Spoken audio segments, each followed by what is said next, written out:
Okay, so what are you going to need for this job? You'll need a 19 mil wrench, maybe two, maybe a 19 mil wrench and a 19 mil socket, maybe a 19 mil wrench and a 19 mil impact. The reality is you're going to need a 19 mil here, here, here, and here. If you don't have a 19 mil, 3/4 also fits. So 3/4 inch, 19 mil, whatever. But it's going to be the same here as here and on the inside of the frame. I did have to reuse, where is it here? I did have to reuse this collar up top, this one here. I just knocked it out with a hammer and knocked it into this one.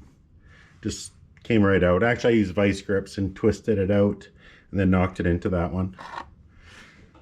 And then the rest you'll see in the video.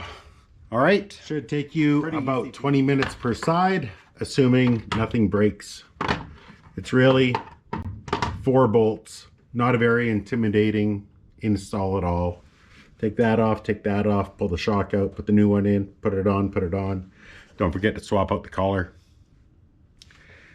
This will be a very short video. All right, hang tight. So you'll notice I use an impact here. You don't really have to. A couple of wrenches or a wrench and a socket would work just as well. I'm old and fat and lazy, so I use the impact because I had it handy.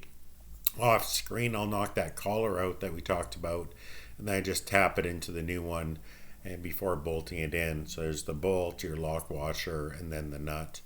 When I go to do the bottom one, I like to use a ratchet strap, and it just helps locate the shock where I need it, just making it that much easier to just get the bolt in there. I said this would be a short video, and I'll tell you what, I wasn't kidding. Just like that, the whole thing's over. So if you need to do this to your vehicle, just realize it's pretty straightforward, pretty simple. Get out in your garage and do it. Thanks for sticking around. I'll catch you on the next one.